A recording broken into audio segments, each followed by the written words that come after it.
সারা দেশে স্কুলে শুরু হয়েছে নতুন বই বিতরণ। বছরের প্রথম দিনে প্রাথমিক বিদ্যালয়ের শিক্ষার্থীরা হাতে পেয়েছে নতুন বই, আর মাধ্যমিকের শিক্ষার্থীরা পাচ্ছে ধাপে ধাপে। বিভাগ ও জেলার স্কুলগুলোতে স্বাস্থ্যবিধি মেনে বিতরণ করা হচ্ছে ৩৪ কোটির বেশি বই। নতুন বই নিতে দীর্ঘদিন পর স্কুলে গিয়ে উৎফুল্ল শিশুরা। রাজশাহীতে মাস্ক পরা নিশ্চিত করা সহ স্বাস্থ্যবিধি মেনে বই বিতরণ করেছে স্কুল কর্তৃপক্ষ। তবে জেলায় প্রাথমিকে প্রায় ৮৬,০০০ বই এখনো পৌঁছেনি, আর মাধ্যমিকে শুধু সপ্তম শ্রেণীর ১৩টি বইয়ের মধ্যে দেয়া হচ্ছে মাত্র ৭টি বই।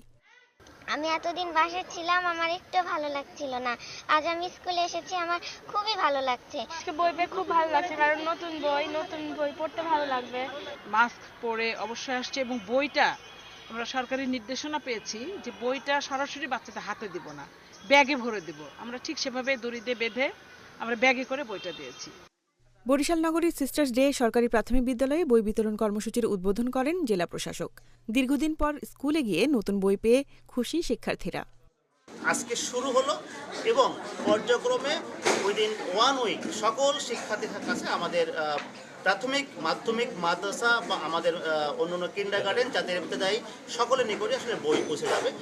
করোনার কারণে এবার শিক্ষার্থীদের নতুন বই দেয়া হচ্ছে কয়েক ধাপে স্বাস্থ্যবিধি মেনে।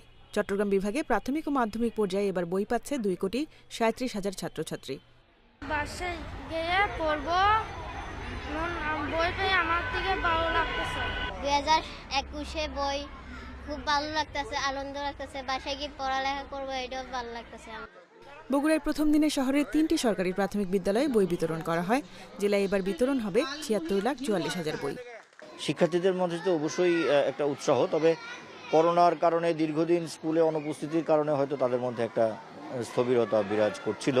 আজকের দিনটা আসলে তাদেরকে আবার নতুন করে আশা জাগিয়ে। টাঙ্গাইলেও বছরের প্রথম দিনে নতুন বই পেয়ে আনন্দিত শিক্ষার্থীরা। গাজীপুরের শিক্ষা কর্মকর্তা জানান, জেলায় ৫৮,০৯,০০০ চাহিদার বিপরীতে এ পর্যন্ত বই পাওয়া গেছে প্রায় ১৭ লাখ। সিলেটে সরকারি অগ্রগামী বালিকা উচ্চ বিদ্যালয়ে কর্মসূচির উদ্বোধন করা হয়। শিক্ষার্থীদের বইয়ের সঙ্গে দেয়া হচ্ছে মাস্ক। সুনামগঞ্জের ১১ উপজেলায় বই পাচ্ছেন শিশুরা। এছাড়া রংপুর, ঝিনাইদহ, নীলফামারী, মেহেরপুর সহ বিভিন্ন জেলায়ও শুরু হয়েছে বই বিতরণ। শ্রেণী চাহিদা অনুযায়ী ৪ ধাপে ১২ জানুয়ারি পর্যন্ত চলবে এই কার্যক্রম। খাদিজাতুল কোবরা, ইন্ডিপেন্ডেন্ট নিউজ ডেস্ক।